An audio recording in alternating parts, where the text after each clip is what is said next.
And welcome back.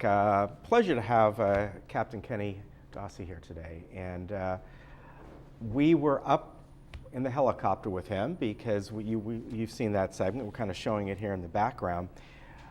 You are back at 22, Station 22, but you were here with Air Ops for, did you say it's like a 6 month stint you were up there? It was a 6-month I was training a new guy up there, yeah. And we had a great time going up with you guys, and all the work that is done here. Here is, I forget his name, but here's the Danny who was being trained, and here's some footage of us going up. Tell us a little bit about this operation, as far as we've shown this segment, but the importance of this, because we really saw this in force just days ago during the Silverado Canyon fire. Right. The Fire Authority, this is the 20th year, it's the anniversary of the helicopter program. So a little history behind it is that 20 years ago, when the Laguna fires were burning, we didn't have any air resources at all. So since then, we've now developed this air operations program, and we have 4 separate ships. Mm-hmm. 2 of them are old military surplus ships that we've souped up, and then we also have 2 newer ones, which are 2008s. And how this applies actually is if you, from the air, which on part of the segment we showed Laguna Woods and what it looks like, gates 9, gates 10, gate 11 are all surrounded by a wildland interface. So when the fires start burning, they're not going to stop if the winds are blowing. So by having a good area of protection between the houses and right here on this part of the picture is a really good spot of it, the ground forces and the helicopter all together, we can really become pretty effective at putting some of these fires out.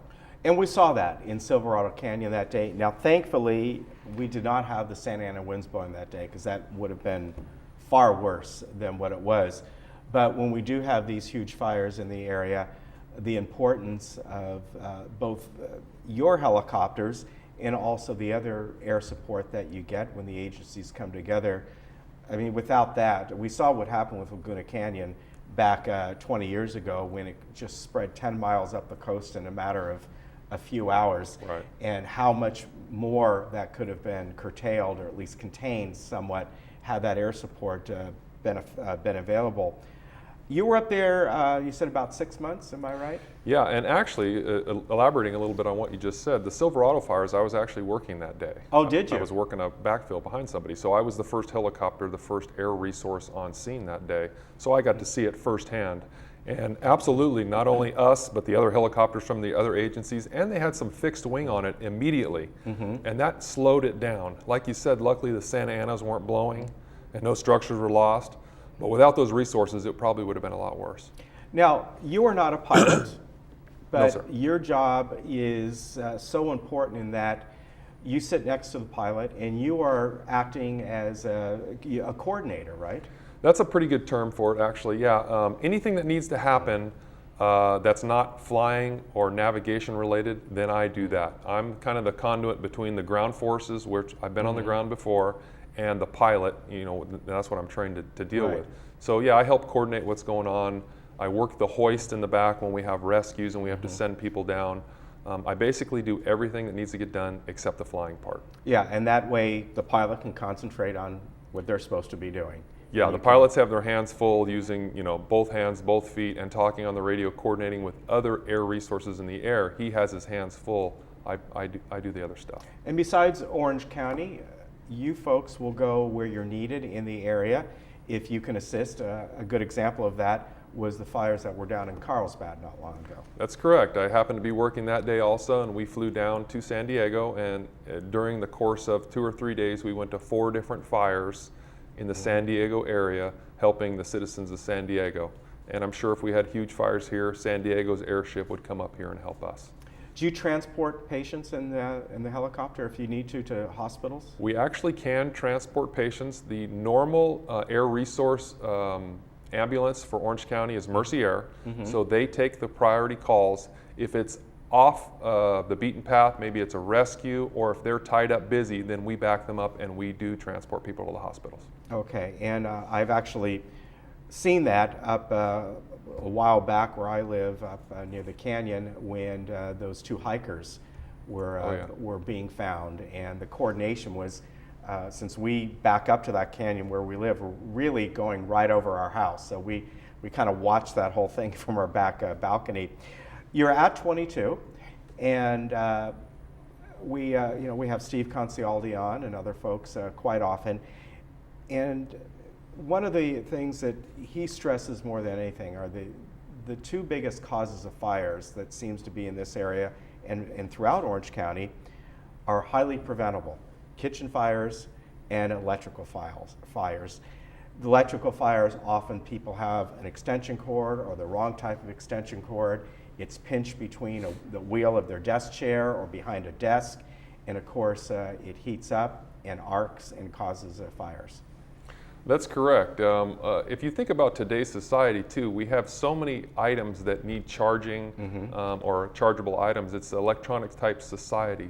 So the electrical systems that were built before all this happened are definitely being overtaxed. And then in addition to that, the things that you said, they have an extension cord that's not approved, they don't have a surge suppressor that'll automatically turn off, and we do end up having a lot of electrical type fires.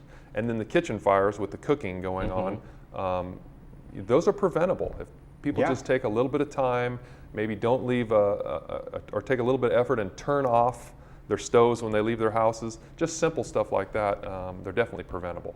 Yeah, and a couple things that people need to pay attention to when they're cooking, and often people will do this. They'll have their burner on and they'll have a hand towel, and they'll place the hand towel too close to the burner, and they'll walk away. Maybe that burner is on low, and you're simmering something for 20, 30 minutes, where you're not going to be standing there for that length of time. Make sure everything is clear around there. Don't put a lot of clutter right around those burners, and so much of that can easily be prevented. And when Steve was on once, and I do this now, he advised, if you can do it, unplug your toaster when you're not using it, and don't leave it plugged in all day, because something can happen with that as well. Yeah, that's a good point. And part of it also is a lot of electrical stoves in Laguna Woods, and those you can't really tell they're on, versus the gas stove you can tell that's on. So it's kind of a habit that you have to get into, and just assume that all four of those are hot at all times. And just like you said, rags, we've seen people put cardboard from old pizza boxes or whatever on top of that. Anything you put on there is going to be flammable and end up catching on fire. So some good don't points leave that anything in your oven that shouldn't be there. Correct. Where you could have turned the oven on and forget. People use that as storage sometimes. They turn that on. And recently there was a fire in the area that started in the kitchen, I think about a couple of weeks ago, if I'm not mistaken, right? That's correct. And did you ever find the cause of that fire? I know we had one of your fire investigators on, but at that point they had not pinpointed. I don't know for sure, but I'm almost positive they said it was electrical also. Okay. But I'm not 100% on that. But yeah, we were on that fire also. But we were on the roof during the fire, fighting the fire from the roof, while there's other crews from inside fighting the fire. Okay, coming up, I think it's October 11th, open house. Do I have the date right? I left my paper on my I think you're desk. right. Yeah. 22 will be open, and they're opened for several hours they're always open, but I mean open to the public, where you're invited to come down there. You can also, if you want to go up to Tustin, you can go to the Orange County Fire Authority, their main headquarters, where they have the training. It is absolutely fascinating up there. Here's 22 right here. But if you want, just go over to 22 on October 11th, and they'll have an open house there and show you around, and it's a lot of fun. Bring the grandkids, right? Absolutely. Yeah, we're going to be open all day that day. We hope to have you guys come by and visit. It's great to see the citizens that we serve to come on out and see what we do on a daily basis. Yeah, they do enjoy having you come by there. And even when you don't have an open house, I know I brought my daughter years ago by our local station up there, Station 45 one day, just walked her over there, and they weren't going out on a call, and they were very happy to show her around. Absolutely. It's a lot of fun. Kenny, thank you for coming on, and it's great that you and Steve come on and update us on things. We always talk about the usual things, your smoke detectors, how important they are. Check your batteries. Better yet, if you go to upgrade, get one of those 10-year lithium ones. Yes. And what I do, because I'm fanatical that way, actually with a marker, I write the date, the end date of it on there, so I can look up and know, okay, 5 years from now, I got to take that one down and buy a new one.